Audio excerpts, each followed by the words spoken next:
ونصلي ونسلم على رسوله الكريم اما بعد فاعوذ بالله من الشیطان الرجیم بسم اللہ الرحمن الرحیم۔ سلسلہ احادیث مبارکہ، میرے پیارے آقا کی پیاری پیاری باتیں، حکمت سے بھری باتیں آپ تک پہنچاؤں گا۔ حضرت انس بن مالک رضی اللہ تعالی عنہ نبی پاک صلی اللہ علیہ وسلم سے بیان کرتے ہیں، آپ نے فرمایا جانتے ہو چغلی کیا ہے؟ صحابہ نے عرض کی اللہ اور اس کا رسول بہتر جانتے ہیں۔ جب بھی کوئی معاملہ ہوتا حضور فرماتے کہ حجۃ الوداع میں جو خطبہ دیا آپ نے فرمایا آج کون سی تاریخ ہے؟ صحابہ کہتے ہیں اللہ جانتا ہے، اس کا رسول جانتا ہے۔ یہ صحابہ کا ادب تھا۔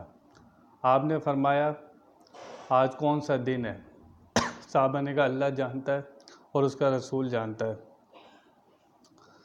تو صحابہ کا یہ طریقہ تھا، وہ جانتے تھے کہ حضور کی ہر بات میں حکمت ہوتی ہے، ہم اپنی رائے دے کر کوئی چیز اپنے لیے کہیں فرض نہ کر لیں، اس لیے وہ صحابہ کہتے تھے آپ جانتے ہیں اور آپ کا اللہ جانتا ہے۔ فرمایا کسی شخص کی بات کسی شخص کی بات دوسرے کے سامنے اس طرح بیان کرنا کہ ان کے درمیان فساد برپا کر دے۔ غیبت، حدیث مبارکہ کا موضوع غیبت ہے، بیک بائٹنگ، ایک دوسرے کی بات یہاں سے دوسرے کو لگانا، اس کو بتانا فلانا تمہارے بارے میں یہ کہہ رہا تھا۔ اللہ تعالیٰ قرآن پاک میں ارشاد فرماتا ہے اے ایمان والو بہت زیادہ گمان کرنے سے بچو، بے شک کوئی گمان گناہ ہوتا ہے۔ یہ جو ہمارے امیجنیشن ہوتے ہیں کہ فلانا ایسا ہے، فلانی عورت ایسی ہے، ہم دن بھر میں کتنے گمان کرتے رہتے ہیں۔ یہ جو ہمارے امیجنیشن ہوتے ہیں یہ بہت زیادہ بعض ٹائم گناہ بھی بن جاتے ہیں۔ ہم کہتے ہیں فلانی عورت گھر سے نکل کر جاتی ہے، پتہ نہیں کہاں جاتی ہوگی، تو جو ہم نے یہ گمان کیا اور کسی پر ہم تو ایسے ہی برائی کا الزام لگا دیتے ہیں نا، فلانی کے بہت خراب ہے وہ۔ اور اسلام نے کیا قانون بنایا، اتنی سختی رکھی اسلام نے کہ 4 گواہ چاہیے کسی پر الزام لگانے کے لیے برائی کا، وہ 4 گواہ بھی وہاں پہ اینی ٹائم موجود ہوں اور سارا معاملہ اپنی آنکھوں سے دیکھ رہے ہوں۔ اس لیے اسلام نے اتنی سختی کی کہ ہر کوئی اٹھ کر ایک دوسرے پر الزام نہ لگا سکے۔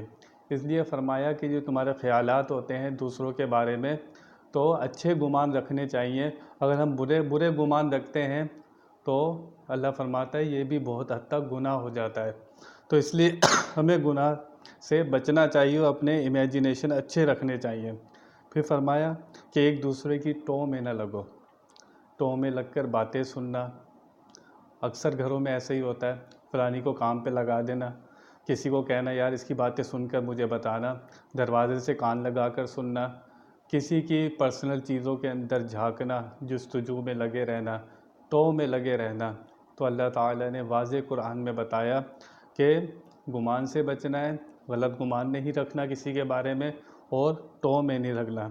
پھر فرمایا غیبت نہ کرو۔ کیا تم میں کوئی پسند کرے گا اپنے مرے بھائی کا گوشت کھائے؟ یہاں پہ صاف فرما دیا کہ ایک دوسرے کی غیبت نہ کرو۔ اس آیہ مبارکہ میں 3 کاموں سے منع کیا گیا، ایک غلط گمان نہیں رکھنا، ٹو میں نہیں کسی کی رہنا اور غیبت نہیں کرنا۔ اللہ فرما رہا ہے کہ تم میں سے کوئی پسند کرے گا کہ اپنے مرے ہوئے بھائی کا گوشت کھائے، اللہ فرما رہا ہے کہ یہ تمہیں پسند نہ ہوگا، اللہ سے ڈرو، بے شک اللہ توبہ قبول کرنے والا ہے۔ میرے پیارے آقا کی آپ نے پیاری حدیث مبارکہ سماعت کی آپ نے، اس میں حضور نے فرمایا کہ ایک دوسرے کی غیبت نہ کرو۔ پھر آیہ مبارکہ بھی آپ نے سماعت کی۔ آخر ہم غیبت کرتے کیوں ہیں؟ حسد کی وجہ سے، اس لیے حاسد اپنی آگ میں جلتا ہے۔ اگر ہم اللہ کی تقسیم پر راضی ہو جائیں تو یہ حسد غیبت انسان کی باطنی بیماری جو خزائل رذیلہ ہیں اس سے ہم بچ سکتے ہیں۔ تو یہ جو انسان کے خزائل رذیلہ ہیں، یہ جو باطنی بیماریاں ہیں اس کے اندر سے حسد، غیبت، یہ سب اس میں سے شمار ہوتی ہیں۔ اگر ہم اصل میں ہم کسی کی برائی اور حسد کیوں رکھتے ہیں؟ اس لیے رکھتے ہیں کہ ہم اس سے اپنے سے اس کو اعلیٰ سمجھتے ہیں، اس لیے اس کی غیبت اور اس سے حسد رکھتے ہیں۔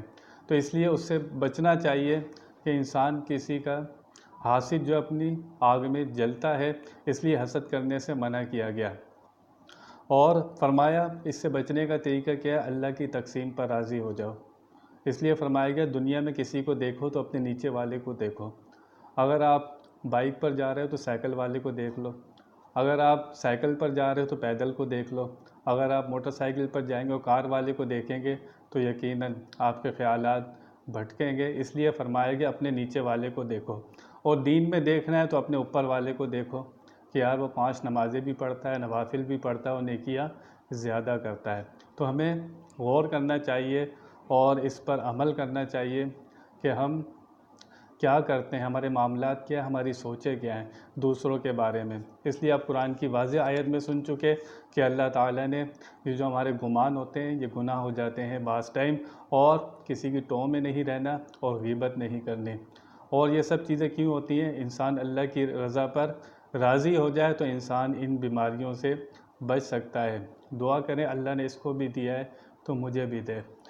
ہم کسی سے حسد رکھ کر اپنی ہی آگ میں جل سکتے ہیں۔ وآخر دعوانا ان الحمد للہ رب العالمین۔